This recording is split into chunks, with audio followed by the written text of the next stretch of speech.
হাসনাত কাইয়ুম আইনজীবী, সমাজচিন্তক এবং রাজনীতিবিদ। লেখালেখি করেন তিনি, ভাবেন আমাদের এই সময়কে নিয়ে। আমাদের ওই সময়ের যে অনিবার্য প্রসঙ্গগুলো, সেগুলোই তার জীবনের অনুষঙ্গ প্রসঙ্গ। তিনি সাধারণ মানুষের জন্য রাজনীতি করেছেন দীর্ঘদিন। হাওড়ের মানুষের অধিকার নিয়ে আন্দোলন করেছেন এবং এখনও রাজনীতি করছেন, এবং সেই রাজনীতির পরিসর আরও অনেক বড়, ব্যাপক অর্থে সারা বাংলাদেশের মানুষের যে অধিকার আদায়ের রাজনীতি, মানুষের যে গণতান্ত্রিক মুক্তির রাজনীতি, সেই রাজনীতির সঙ্গে তিনি আছেন। আজকে আমরা তার সঙ্গেই কথা বলবো নানান সমসাময়িক বিষয়াশয় নিয়ে। যেভাবেই দেখি যে এই সরকার কিন্তু এক ধরনের, বলতেই পারি আমরা যে একটা ঐকমত্যের সরকার। নিশ্চয়ই। তো এই ঐকমত্যের সরকারের মধ্যে আমরা এখন মোটামুটি যেরকম দেখছি যে বিরোধী পক্ষ বলে আসলে তেমন কিছু নেই, কেউ নেই এই অন্তর্বর্তী সরকারের। বা যারা বিরোধী পক্ষ, সেটা হলো বলা যেতে পারে যে আওয়ামী লীগ এখন একমাত্র বিরোধী পক্ষ, কিন্তু সে অনুপস্থিত, রাজনৈতিকভাবে অনুপস্থিত, এটাও বলা যেতে পারে। তো আসলে যে কোনো সরকারেরই সমালোচনা এবং চাপ প্রয়োগের একটা জায়গা থাকা দরকার। আপনি যখন ঐক্যমতের সরকার হয়, তখন এই চাপ প্রয়োগের জায়গাগুলো এবং সমালোচনার জায়গাগুলো কিন্তু কমে যায়, এবং যেটা আমরা এখন দেখছিও। তো এই চাপ প্রয়োগের জায়গাগুলো কিভাবে বিস্তৃত হবে বা কিভাবে জোরদার হবে আপনি মনে করেন? আমাদের কাছে এখন পর্যন্ত দুইটা, আমরা একটা প্রস্তাব দিয়েছি। আমাদের একটা প্রস্তাব হচ্ছে যে বাংলাদেশে কোনোদিনই কোনো সরকারের জবাবদিহিতার ব্যবস্থা ছিল না। আমরা যেহেতু একটা নতুন সূচনা করতে যাচ্ছি, এই সরকারের উচিত সে নিজেই আসলে এই জবাবদিহিতার একটা ব্যবস্থাকে লিগ্যালাইজ করা উচিত। আমরা বলছি যে ছাত্র জনতার একটা কাউন্সিল হতে পারে, তারা আসলে লক্ষ্য রাখবে যে সরকার এই আন্দোলনের স্পিরিট থেকে সরে যাচ্ছে কিনা। সরে গেলে তাকে রিভিউ করার জন্য, তাকে পর্যালোচনা করার জন্য, এমনকি পরিবর্তন কিংবা তাকে আসলে বাধ্য করার জন্য চাপ দিতে পারে। এইটা একটা। আমাদের কিছু বন্ধু অন্য একটা প্রকল্প নিয়ে এগুচ্ছেন। তারা কাজ করছেন যে আসলে একটা শ্যাডো গভর্নমেন্ট, যেমন এখানকার শিক্ষক নেটওয়ার্কে একটা প্রস্তাব দিয়েছিলেন যে তারা একটা শ্যাডো গভর্নমেন্টের কথা বলছিলেন। অন্য পার্লামেন্টারি, বিশেষত আমরা যে পার্লামেন্টারি সিস্টেমের দোহাই দিই, ব্রিটিশ পার্লামেন্টারি সিস্টেমে এ ধরনের একটা শ্যাডো গভর্নমেন্টের ব্যাপার আছে। এইখানেও একটা শ্যাডো গভর্নমেন্ট করা যায় কিনা, এটা নিয়ে আমাদের কিছু তরুণ বন্ধু আসলে কাজ করছেন। আর সবচেয়ে বেশি যেটা ধরেন কনস্ট্যান্টলি যারা করতে পারে, যাদের এটা করাই উচিত, কোনোভাবেই যাদের আসলে দায়িত্বটা ছাড়া উচিত না, সেটা হচ্ছে আসলে সংবাদ মাধ্যম। কিন্তু আমরা যেটা দুর্ভাগ্য আমাদের, যে সংবাদ মাধ্যম যখন যে আসে তারকে আসলে সার্ভ করা সেটা দায়িত্ব মনে করে। এই কালচারটা প্রথমত এইটা একদম কনস্ট্যান্ট থাকা উচিত, যে এটা তারা আসলে কোনোভাবেই ছাড়া উচিত না। আমরা নিজেরাই সরকারকে আরও কিছুদিন সমর্থন দিতে চাই, কিন্তু এটা আনকন্ডিশনাল হবে না, এটাও আমরা সরকারকে বলতে চাই। কারণ আমরা মনে করি যে সরকার অনেকের রক্তের মধ্যে দিয়ে, অনেক মানুষের অন্ধ হওয়া, হাত পা কেটে ফেলার ভেতর দিয়ে, ওই তরুণদের ভেতর দিয়ে এসছে। এই সরকারের গণবিরোধী কোনো অবস্থান নিয়ে ব্যর্থ হইতে তাকে দেওয়া যাবে না। তার যে অঙ্গীকার, সেটা তাকে আসলে পূরণ করতে বাধ্য করতে হবে। এবং এই সময় লড়াই সেটা, তাকে জনগণের ঐক্যকে ধরে রেখে সরকার যাতে আসলে তার যে স্পিরিট, তার যে আকাঙ্ক্ষার কথা বলে, তার যে ওয়াদা, সে যে অঙ্গীকার করছে, সেটা যাতে আসলে বাস্তবায়ন করতে বাধ্য হয়, সেটার জন্য জন ঐক্যটাকে আসলে জোরদার করা এবং সেইভাবে তাদেরকে বাধ্য করার জন্য আসলে একদিক থেকে সহযোগিতা, আরেক দিক থেকে চাপ দেওয়ার ভূমিকা পালন করা। আমরা আরেকটা প্রসঙ্গে যাব, সেটা হচ্ছে যে আমরা তো বন্যা দেখছি এখন ফেনী এবং প্রায় 12টি জেলার মধ্যে বন্যা হচ্ছে, এবং বন্যায় ব্যাপক ক্ষয়ক্ষতি আছে। এবং এরকম বন্যা এর আগে খুব শিগগিরই, বেশ কয়েক বছরের মধ্যে কিন্তু এরকম বন্যা দেখাও যায়নি। এবং বন্যার সবচেয়ে বড় সংকটের জায়গাটা যেটা, যে একটা জলাবদ্ধতার মতো ব্যাপার থেকে বন্যা হয়, আরেকটা হলো পানির তোর। এবং এই যে প্রবলভাবে পানির প্রবাহ, সেটার জন্য অনেকে কিন্তু ইন্ডিয়াকে দায়ী করছে, ভারতকে দায়ী করছে, যে ভারতের বাঁধগুলো খুলে দেওয়া। এবং ভারতেও কিন্তু বন্যা হয়েছে, এবং তাদেরও একটা বাঁধ খুলে দেওয়ার একটা ব্যাপার ছিল। তো সেই সব জায়গা থেকে আলোচনা আসছে যে বাঁধ খুলে দিলে ভাটির দেশকে অবশ্যই আগেই সতর্ক করা দরকার ছিল। বা কেউ কেউ বলছেন, যেমন আইনুন নিশাত বলেছেন, যে এই বন্যা আসলে ভারতের কারণে বা ভারতের কোনো বাঁধ খুলে দেওয়া বা ইত্যাদি ইত্যাদি এইসব প্রসঙ্গ না, এটা একটা মানে প্রাকৃতিক দুর্যোগের জায়গা থেকে বলেছেন। তো মূল কথাটা হচ্ছে যে বন্যা হোক বা যে কোনো বিষয় হোক, আমরা দেখি যে আমাদের এখানে ভারত বিরোধিতার একটা ব্যাপার কিন্তু চলেই আসে নানান প্রসঙ্গে, এবং প্রতিবেশী হিসেবে, বড় প্রতিবেশী হিসেবে সেটা আমাদের এই রাজনীতিতেও কিন্তু প্রবল প্রভাব ছিল সেই জিনিসটা। এবং আমরা যেহেতু পাশাপাশি থাকি দুইটা দেশ, সেই ক্ষেত্রে আমাদের কিছু সাংস্কৃতিক বন্ধন আছে, ভাষাগত জাতিগত বন্ধন আছে, এবং বন্ধনের মধ্যে বিদ্বেষও আছে, দুটোই কিন্তু বাস্তব যে আমরা দেখছি। তো ভারতের সাথে একটা প্রতিবেশীর সাথে, মানে আমরা ইউরোপের দেশগুলোকে যেরকম দেখি যে তারা কিন্তু একটা পরিস্থিতির মধ্য দিয়ে এসে, এই আধুনিক সময় সমাজে এসে তারা কিন্তু আর ওই সীমান্ত বা অভিন্ন ইস্যুর যে বিরোধগুলো থাকে সেগুলো থেকে অনেকটাই বেরিয়ে যেতে পেরেছে। তো আমরা আসলে কী ধরনের একটা স্থায়ী ব্যবস্থা নিলে পরে ভারতের সাথে সম্পর্কের ক্ষেত্রে একটা স্থায়ী বিরোধ মীমাংসার জায়গা তৈরি হবে, গ্রাউন্ড তৈরি হবে, এবং প্রতিবেশী হিসেবে আমরা দুই দেশ খুব আরামে শান্তিতে বসবাস করতে পারবো, এরকম কি উদ্যোগ নিলে পরে সেটা হইতে পারে? প্রথমত ধরেন আমি আপনাকে বলি যে আমাদের দুর্ভাগ্য হচ্ছে, ভারতের এবং বাংলাদেশের জনগণের দুর্ভাগ্য হচ্ছে যে ভারত এবং বাংলাদেশে যে সরকাররা ক্ষমতায় থাকে তারা ভারতের জনগণের সরকার না, ভারতেরটা। বাংলাদেশে যারা সরকারে ছিল তারা বাংলাদেশের সরকার না। তাহলে ভারতকে আমরা যখন আসলে সমালোচনা করি, ভারতের যে সমস্ত কর্মকাণ্ডের সমালোচনা করতে আমরা বাধ্য হই, সেগুলি প্রধানত ভারতের সরকারের যে পলিসি সেগুলির জন্য হয়। সেগুলি দ্বারা অনেকাংশে সমানভাবে আসলে ক্ষতিগ্রস্ত হয় ভারতের জনগণ, কিন্তু তার কোনো টোন নাই। সে আনহার্ড একটা ভয়েস, যেরকম আমাদের এখানকার মানুষের টোন তারা শুনে না, তারা সরকারকে দেখে। সেই জন্য আসলে দুইটা সরকারের মধ্যে কোনো ধরনের বিরোধ না থাকার কারণে এইখানে একটা আপাত কৃত্রিম একটা ঝগড়া আসলে এখানকার মানুষ তার নিজেদের মধ্যে করে। সে সরকারকে দেখতে পায় না, সরকার যেটা করে বাংলাদেশের মানুষ মনে করে এটা ভারত করে, এবং ভারত বলতে সে আসলে ভারতের প্রতিবেশীকে মনে করে অধিকাংশ মানুষ। তাদের মধ্যে আমরা রাজনৈতিক সচেতনতাটাও তৈরি করতে পারি না। এটা প্রথম আপনি যেটা বললেন, এটার প্রধান কারণ হচ্ছে যে আসলে আমাদের দুই দেশের মানুষেরই দুই ধরনের টাইরেন্টদের দ্বারা শাসিত হওয়ার কারণে জনগণের মধ্যে যে আসলে সম্পর্ক হইতে পারে, ইউরোপে আপনি যেটা দেখেন, জনগণের সরকার থাকলে জনগণের কথায় যেভাবে আসলে সরকার চলতে বাধ্য হয়, সেরকমের ব্যবস্থা না থাকার কারণে এখানে এটা হয়। ওইখানকার পুঁজিপতিরা, কিন্তু ভারতে তো নির্বাচিত সরকারই সবসময় নির্বাচিত সরকার, কিন্তু ভারতে গণতান্ত্রিক সরকার নেই। ভারত কি আসলে, ভারতের সম্পর্কে সবচেয়ে বড় যে মিথটা, বাংলাদেশের সংবিধান সম্পর্কে যেরকম একটা মিথ ছিল যে বাংলাদেশের সংবিধান হচ্ছে একটা গণতান্ত্রিক সংবিধান, কিন্তু কার্যত এটা হচ্ছে আসলে স্বৈরতান্ত্রিক ক্ষমতা কাঠামোর সংবিধান। ভারত একটা বড় রাষ্ট্র এবং সেখানে নির্বাচনটা হচ্ছে আসলে তার কনস্ট্যান্টলি হয়। এই নির্বাচনটাকে আসলে গণতন্ত্র বলে আমাদের অনেকে পরিচালনা, মানে ভারত সরকার নিজেও এটাকে তার গণতান্ত্রিক ইমেজ হিসেবে প্রচারের জন্য হিউজ ইনভেস্ট করে, সারা দুনিয়াকে এইভাবে সে বোঝানোর চেষ্টা করে। তো ভারত যে গণতান্ত্রিক দেশ না, এটা আপনি দুইটা ঘটনাই তো যথেষ্ট।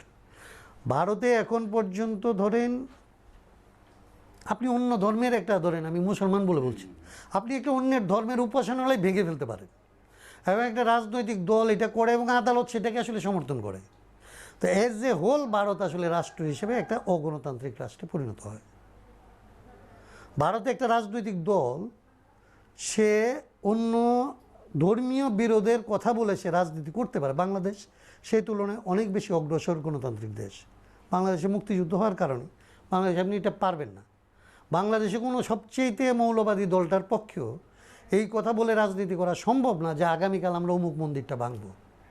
কিন্তু ওইটা বলে বিজেপি ওইখানে ক্ষমতায় গেছে না, বিজেপি ওইখানে ক্ষমতা ধরে রাখছে বছরের পর বছর। সো এটা কোনো গণতান্ত্রিক দেশ না, ওইটা একটা নির্বাচিত সরকার দ্বারা নির্বাচিতদের সরকারের দেশ। আমাদের এখানে ছিল, আমরা 3 টার্ম তো নির্বাচিত সরকার দ্বারা পরিচালিত হয়েছিলাম। কিন্তু আমরা যে জায়গাটা ছিলাম, যে স্থায়ী ঐক্যের জায়গাটা আমরা কিভাবে যাব? শেষ করি, এইবারের বন্যাটা ঢল, এটা বন্যা না, কিন্তু ঢলগুলি কখন আপনার জন্য বিপজ্জনক হয়ে ওঠে? যখন আপনি বাঁধ দেন। আপনার একটা বাঁধের তো একটা ধারণ ক্ষমতা আছে। বাঁধের মধ্যে আপনি পানির একটা প্রবাহের একটা, ধরেন আমাদের এখানে তো ঋতুভিত্তিক দেশ, আমাদের কোন বছর কোন মাসে কীরকম বৃষ্টিপাত হবে, কতদূর জল হবে, সেই জল কিভাবে যাবে তার জন্য তো নদী তৈরি হয়েছে। নদী তো আমি তৈরি করি না, নদী তো প্রকৃতি তৈরি করছে। এই অববাহিকার মধ্যে যেই পরিমাণ বৃষ্টিপাত হবে, সেই বৃষ্টির পানি কিভাবে আসলে এখান থেকে সমুদ্রে যাবে, সেইটাকে আপনি যখন বেঁধে ফেলেন, বেঁধে যখন এখানে জল আটকে রাখেন, তারপরে যখন আপনার উপরে বৃষ্টি হয় এবং তখন যখন এটা উপচায় পড়ে, তখন যখন আপনি ছেড়ে দেন, তাইলে এটা যদ্দূর আসলে নিতে পারে সেই ক্যাপাসিটির চাইতে বেশি তো আপনার জমানোটা তো আসে। তো সেইটা মিলে আপনি একটা ধরনের এই দলটা তৈরি হয়। আপনার নিজের অনেক কিছু ভেঙে পড়ে, যেহেতু আপনি জনগণের সরকার না। আপনি এই বাঁধগুলিকে উন্নয়ন বলেন, কারণ আপনি এটা কন্ট্রাক্টরের উন্নতি করতে চান, আপনি বিদ্যুৎ ব্যবসায়ীর উন্নতি করতে চান, আপনি পানি ব্যবসায়ীর উন্নতি করতে চান, আপনি নেচার ধ্বংস করে ফেলেন। এবং ভারতের সুপ্রিম কোর্ট এটার পক্ষে, ধরেন ভারতের সবচাইতে অবৈজ্ঞানিক, সবচাইতে প্রকৃতি বিরোধী প্রকল্প হচ্ছে নদী নিয়ে রিভার লিঙ্কিং প্রজেক্ট। তারা বলছে পূর্ব দিকে হিমালয়ান বেসিন যেখান থেকে আমাদের পানি আসে, সেইখানে নাকি পানি উদ্বৃত্ত আছে, উদ্বৃত্ত তত্ত্ব তারা পানির প্রশ্নে তৈরি করছে। নেচারে কোনো উদ্বৃত্ত বলে কিছু নাই। নেচার হচ্ছে ন্যাচারাল। নেচার কোথাও কোনোটা উদ্বৃত্ত করে নাই, কোনোটা আসলে ঘাটতি করে নাই। যেইখানে তার যেটা দরকার এইটাকে মেনে নিয়ে আপনাকে এর সাথে থাকতে হবে। ওরা উদ্বৃত্ত পানির তত্ত্ব তৈরি করে এইখান থেকে পানি হিমালয়ান বেসিন থেকে পেনিনসুলারে নিয়ে যাওয়ার জন্যে পৃথিবীর সবচাইতে বড় প্রকল্প করতেছে। তার মানে হচ্ছে সবচাইতে বেশি কন্ট্রাক্টর, সবচাইতে বেশি সিমেন্ট ব্যবসায়ী, সবচাইতে বেশি রড ব্যবসায়ী এবং প্রকৃতিকে শেষ করে ফেলা। যে জন্য আপনার তিস্তা পাচ্ছে, তিস্তা বাইদে আসলে মেচি নদী দিয়ে তারা বিহারের দিকে পানি নিয়ে যায়। তারা বলে তাদের পানি নাই। যে নদী মেরে ফেলা যায়, নদীটা মেরে ফেলা যায় না কাউকে। আইন থাকুক, চুক্তি থাকুক না থাকুক, আপনি কোনো নদীকে হত্যা করতে পারেন না, কারণ নদী এখনকার দুনিয়াতে একটা জীবন্ত সত্তা হিসাবে স্বীকৃত। আপনি আমি পানি দুই পক্ষ দুই পারে আসি, পানি ব্যবহার করতে পারি, কিন্তু পানি কতদূর ব্যবহার করবো এটা হচ্ছে নদীকে বাঁচায় রেখে, নদীকে টিকায় রেখে। নদীকে আগে জীবিত থাকতে হবে। সেই জায়গাগুলিকে এরা উপেক্ষা করে আইনুন নিষাদের মতো লোকজন তারা প্রতিবার আসলে বাংলাদেশের জনগণের বিপক্ষে অবস্থান নেই। কেন নেই আমি জানি না। তারা এমনভাবে কথা বলে যে কথাটার মধ্যে আসলে কিছু আধা সত্য থাকে, আধা মিথ্যা থাকে, সামগ্রিক কথাটা তারা বলে না। তো সেইগুলির ভেতর দিয়ে বাংলাদেশের মানুষ ক্ষতিগ্রস্ত হয়, এরকম একটা পরিস্থিতি তৈরি হয়, এইভাবে কথা বলে। বাংলাদেশের সাথে ভারতের সমস্যা সমাধানের জন্য এই দুইটা জিনিস লাগবে, যে আমরা পিপলস টু পিপলস রিলেশনশিপ আমাদের বিল্ড আপ করতে হবে। দুই দেশেই আসলে জনগণের সরকার লাগবে এবং জনগণের পক্ষের আইন লাগবে। সরকার জনগণের বিরুদ্ধে কাজ করতে গেলে সেটা আপনার ফারাক্কা নিয়ে আমরা কথা বলতে পারিনি, কিন্তু ফারাক্কা তো বিহারের মুখ্যমন্ত্রী বলছে ফারাক্কা ঘুরায় দিতে হবে, আমরা বলছি পানি দিতে হবে। আমাদের সবচেয়ে অ্যাডভান্স কথা কি, যারা ভারতের বিরুদ্ধে বলে তারা কি বলে যে ফারাক্কায় পানি দাও। আর ভারতের যে আসলে বিহারের যে মুখ্যমন্ত্রী সে বলছে ফারাক্কা ঘুরায় দিতে হবে, এটা শেষ করে বলছে বিহারকে। তো এটা তো কারোর জন্য উপকারী হয় নাই, কন্ট্রাক্টরের জন্য উপকারী হয়েছে। আর যারা রাজনৈতিকভাবে এটাকে ব্যবহার করতে চায় তাদের জন্য উপকার হয়েছে। সো এই জায়গাগুলি পিপলসের এগেনস্টে যে সরকারগুলি থাকে তাদের বিরুদ্ধে এই জায়গাগুলিতে সরকার করার একটা ব্যাপার। আরেকটা হচ্ছে দৃষ্টিভঙ্গি আরও পরিষ্কার করার ব্যাপার, যে কোনো মানুষ আমার বিরুদ্ধে, কোনো দেশ আমার বিরুদ্ধে, কোনো দেশের সাথে আমার স্বাতন্ত্র আছে, আমার দেশ আছে, আরেকটা দেশের স্বাতন্ত্র আছে। আপনি একটা স্বতন্ত্র মানুষ, আমি একটা স্বতন্ত্র মানুষ। আমাদের মধ্যে যেরকম স্বাভাবিক সম্পর্ক থাকে, প্রতিবেশীর সাথে এরকম স্বাভাবিক সম্পর্ক থাকতে পারে যদি আমরা আসলে কেউ কারোটা হস্তক্ষেপ না করি। হস্তক্ষেপ না করার মনোভাব ভারতকে প্রধানত নিতে হবে, কারণ ভারত হচ্ছে বড়। ভারত দ্বারাই আমরা ভয়ের মধ্যে থাকতে পারি, আমাদের দ্বারা ভারতের ভয় পাওয়ার কিছু নাই। কিন্তু ভারতের সরকার সবসময় উল্টা যেটা বলে, তারা হচ্ছে তাদের নিরাপত্তার সংকটের কথা বলে আমাদেরকে দাবায় রাখার চেষ্টা করে। আমরা সর্বত্র সবসময় ভারত দ্বারা নিরাপত্তার সংকটের মধ্যে থাকি। তো আমাদের কোনো সরকার ভারত যে আমাদের জন্য নিরাপত্তার থ্রেট, এই কথা কোনোদিন বলে না। এইটা হচ্ছে আমাদের সরকারগুলির আসলে কূটনৈতিক দেউলিয়াত্ব। তো এই জায়গাগুলি থেকে আমাদের পানি বলেন, নদী বলেন, তাদের সাথে সম্পর্ক বলেন, যোগাযোগ বলেন, সবগুলো জায়গাকে আসলে স্বাভাবিক করার জন্য উদ্যোগ নিতে হবে। এই মানসিকতা তারা না দেখাইলেও আমাদের দেখাইতে হবে। আমরা বিরোধিতা সমালোচনা এরকম যাতে না হয় যে দুই পক্ষেরই এরকম একটা জায়গায় যাতে আমরা আসতে পারি। আমাদের দিক থেকে যেহেতু তারা করে না, আমাদের দিক থেকে এটার চেষ্টা করতে হবে, আমি মনে করি এরকম। আমরা একদম শেষ করব, তার আগে যেটা জানতে চাইবো যে আপনাদের যে এই যে রাজনৈতিক যাত্রা, এই রাজনৈতিক যাত্রাকে এই সময়ে এসে এটা তো একদিক থেকে যদি আমরা দেখি যে রাজনৈতিক করবার জন্য একটা উর্বর সময়ও, তো সেই জায়গায় আপনারা সাংগঠনিক তৎপরতাগুলো কিভাবে প্রসারিত করতে চাচ্ছেন? আমরা তো এখন পর্যন্ত ধরেন দুইটা জায়গার মধ্যে আসছি। একটা হচ্ছে যে আমরা এই সরকারকে কতগুলো আসলে, এটা আমাদের একটা দায়িত্ব। আমরা ধরেন দল হিসেবে অনেক ছোট, কিন্তু আমাদের কথা এখানকার জনগণ ধরেন অনেক বেশি পরিমাণে ভালোবেসে হয়তো গ্রহণ করছে, কিংবা তার প্রয়োজনের জায়গা থেকে। তো সেখান থেকে আমাদের একটা রেসপন্সিবিলিটি দাঁড়ায় যে আসলে আমরা যেহেতু সংস্কার করতে হবে বলছি বাংলাদেশে প্রথম, এখন যখন সংস্কার হওয়ার মতো পরিবেশ হয়েছে, তখন আমাদের সংস্কারটা কিভাবে হইতে পারে সবচাইতে কম ক্ষয়গতিতে, সবচাইতে কম সময়ে কতটা আসলে ভালোভাবে সংস্কার হইতে পারে, কতটা দীর্ঘমেয়াদী হইতে পারে, সেইটার একটা পথ দেখানোর পলিসি লেভেলে আমাদের একটা কাজ আছে। সেইটা আমরা চেষ্টা করতেছি আমাদের বন্ধুদের সাথে, আপনাদের সবার সাথে আলাপ আলোচনা করে আমাদের চিন্তাগুলিকে আরেকটু পরখ করে নেওয়ার জন্য এইটা একটা কাজ করতেছি আমরা। এটা আমাদের পলিসি লেভেলের কাজ। আরেকটা হচ্ছে সারা দেশে আসলে আমাদের সংগঠন যেগুলি ছিল, যদ্দূরই আছে, তাদের সবাইকে আমরা আসলে সক্রিয় হওয়ার জন্য অনুরোধ করতেছি, যে জনগণকে ঐক্যবদ্ধ করে এই সরকারের উপর যাতে আসলে এই সরকার যাতে অকারণ কোনো ধরনের চাপের মধ্যে না পড়ে, আবার তার কাছ থেকে যেন আমাদের দাবিগুলি যেন আড়ালে না থাকে, সেই ধরনের একটা রাজনীতি এখন সারা দেশে করার জন্য এবং সংগঠনটা বিস্তার করার জন্য আমরা চেষ্টা করতেছি। এবং সেইখানে আপনাদের সবার সহযোগিতা লাগবে। আমাদের হ্যান্ডস খুব কম, আমরা যত পরিমাণে ধরেন আমাদের গ্রহণযোগ্যতা তৈরি হয়েছে, তত মানুষের কাছে আমাদের পৌঁছবার আসলে যোগ্যতা নেই। চিন্তার সূত্রেও চিন্তা, তৈরি হয়েছে। জি। সেই চিন্তাটাকে প্রসারিত করে জি। দেওয়ার জায়গাটা জায়গা। মানুষ নিজেরাই করছে। আমি মনে করি মানুষ যদি আমাদেরকে আন্তরিক মনে করে, মানুষ যদি আমাদের এই পরীক্ষায় মনে করে যে আমরা পরীক্ষিত, তাইলে মানুষ আমাদের কাছে যেভাবে তারা চিন্তা ছড়ায় দেওয়ার কাজ করছে, মানুষের প্রয়োজনই আসলে তারা সংস্কারের রাজনীতির মধ্যেও যুক্ত হবে। তারা আমাদের সাথে যুক্ত হয়েও করতে পারে, তারা তাদের নিজেদের মতো করে করতে পারে, আমাদের তাদের কিছু যায় আসে না।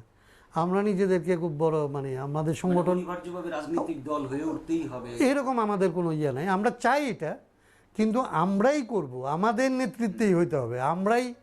এই ধরনের আমরাই বোধটা আমাদের মধ্যে কম। আমরা মনে করি জনগণ এই কাজটা করলেই আমাদের কাজ হলো। কারণ আমরা জনগণের অংশ হয়েই এই কাজটার সাথে থাকতে চাই, পথ দেখানোর কাজটাও করতে চাই যদি সম্ভব হয়। অনেক ধন্যবাদ কামরুল ভাই। আপনাদেরকেও ধন্যবাদ। দর্শকদেরকেও আসলে আমার দিক থেকে এবং আমাদের সংগঠনের দিক থেকে অভিনন্দন এবং শুভেচ্ছা। এবং আমরা বলতে চাই যে আমরা যে কাজটা করতেছি, এই কাজটা যদি আপনাদের প্রায়োরিটির তালিকায় থাকে, আপনারা যদি আমাদেরকে বিশ্বস্ত মনে করেন, আমাদেরকে যদি আন্তরিক মনে করেন, কিংবা আমাদের কিছু পরিমাণে আসলে এই বিষয়ে অভিজ্ঞতা তৈরি হয়েছে, এটা যদি মনে করেন, তাহলে আমাদের সাথে যোগ দিতে পারেন, আমাদের সাথে এই কাজটাকে এগিয়ে নিয়ে যাওয়ার জন্য কাজ করতে পারেন। অথবা আপনারা নিজেরা নিজেদের পরিচয় নিয়ে নিজেদের মতো করে আপনাদের ভাষায় আপনাদের বোঝ মতো আপনাদের মতো করে কাজটা গড়ে তুলতে পারেন। আমরা মনে করি আমরা কাজে আছি, আপনারা কাজে থাকলে আপনাদের সাথে আমাদের যোগাযোগ হবেই। আপনাদের সবাইকে ধন্যবাদ।